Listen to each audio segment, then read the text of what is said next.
So here's my latest Galileo clock.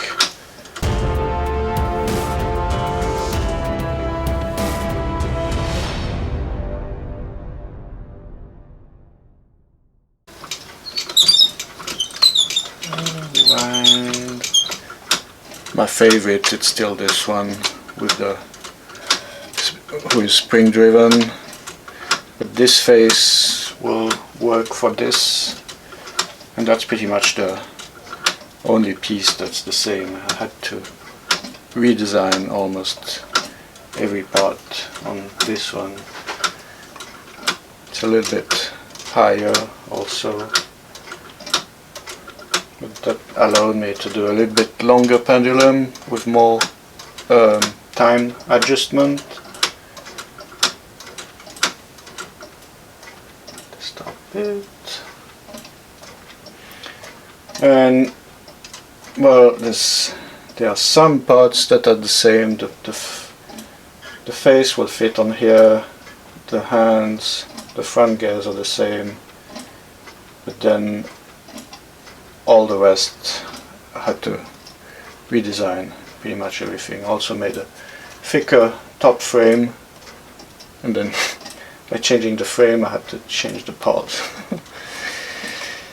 So yeah, it was an interesting project, but here it is. I'm going to put the files, upload the STL files, and you can build one if you want. Like I said, it runs about 7 hours like this to the ground, so if you put a pulley, you can do it 14 hours.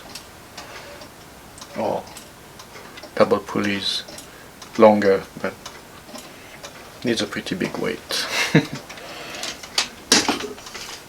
I'm experimenting still with between Fusion 360 and FreeCAD. I took my latest Galileo clock and bring it into FreeCAD. So what I did, I went up here, right click, export, select step file, and it went to that folder here, export, and then this step file, go to FreeCAD,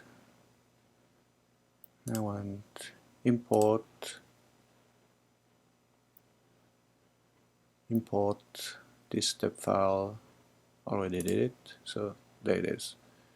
How's all the parts? Pretty much the same thing here that is here. Can do this.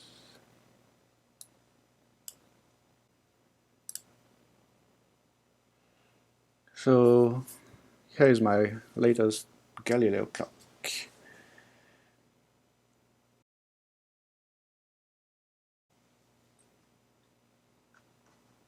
It runs about 7 hours, needs a 3 kilo or about 4 kilo, that's almost 10 pounds of weight, lot of weight. Then there's a rewound crank. So here it is. This is the update for this week. So a new clock mostly, and playing with FreeCAD. Okay, hope you liked the video. Please like, subscribe, and see you next time. Thank you for watching. Bye.